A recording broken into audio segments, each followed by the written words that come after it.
আসসালামু আলাইকুম। দৈনিক লোকবাণী এনটিভি এর সংবাদে দেশ ও প্রবাসে থাকা সকল দর্শক শ্রোতাদেরকে জানাই স্বাগত। সাথে থাকছি আমি সুমাইয়া সুলতানা। সুবর্ণচরে ইউনিয়ন বিএনপি সভাপতির সংবাদ সম্মেলন। নোয়াখালী থেকে আমাদের প্রতিনিধি আহসান হাবিবের পাঠানো তথ্য ও ভিডিও চিত্রে ডেস্ক রিপোর্ট। আসসালামু আলাইকুম প্রিয় সাংবাদিকবৃন্দ, আমার দলের প্রিয় নেতৃবৃন্দ এবং এই লাইভ যারা দেখছেন তাদের প্রত্যেককে আমি সালাম জানাচ্ছি। আবার আসসালামু আলাইকুম।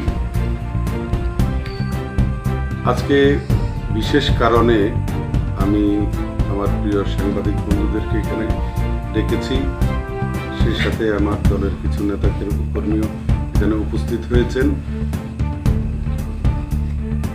আমরা গত 5 তারিখে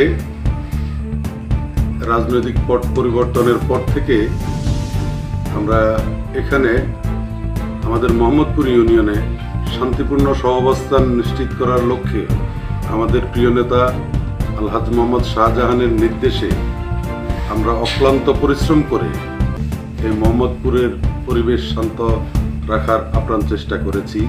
এটা আমার প্রিয় সাংবাদিক বন্ধুরা আপনারা নিশ্চয়ই সেটা অবগত আছেন।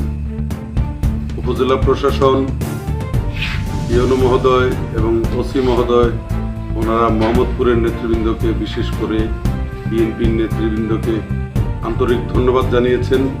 ওনারা বলেছেন 5 তারিখ দুপুরের পর থেকে আমরা সুবর্ণচরের মোহাম্মদপুর নিয়ে বিশেষ চিন্তিত ছিলাম, কিন্তু মোহাম্মদপুর থেকে কোনো অপ্রীতিকর ঘটনার কোনো সংবাদ পাইনি। সেজন্য তারা আমাদেরকে বিশেষভাবে ধন্যবাদ দিয়েছেন। আমরা চেষ্টা করেছি দল মত নির্বিশেষে প্রত্যেককে এখানে শান্তিপূর্ণ সহাবস্থান নিশ্চিত করার জন্য, এলাকার মানুষ যেন শান্তিতে থাকে, যে কোনো দলের যে কোনো মতের ব্যবসায়ীরা যেন কোনোভাবে ক্ষতিগ্রস্ত না হয়।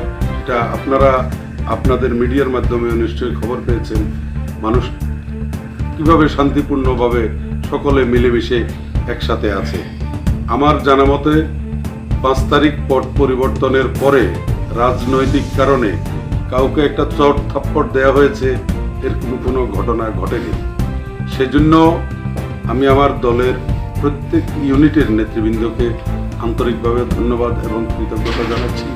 তারা প্রত্যেকে রাত দিন অতন্ত্র প্রহরীর মতো আমাদের নেতা আলহাজ মোহাম্মদ শাহজাহানের নির্দেশে কাজ করে গেছে। সেজন্য আজকে এই শান্তিপূর্ণ সহাবস্থান। এরপরেও কিছু স্বার্থান্বেষী মহল যারা ক্ষমতার পালা বদলের পরেও কিছু তাদের পোশাক পরিবর্তন করে, এরকম কিছু মানুষ কিছু অপকর্ম করার জন্য চেষ্টা করছে। আমরা আমাদের নেতার নির্দেশে আমরা চেষ্টা করছি তাদেরকে সংযত রাখার জন্য, মানুষকে শান্তিতে রাখার জন্য আমরা তাদেরকে নিবৃত্ত রাখার চেষ্টা করছি। প্রিয় সাংবাদিকবৃন্দ এবং যারা আজকে লাইভ দেখছেন, গত কিছুদিন আগে অর্থাৎ গত 20 তারিখ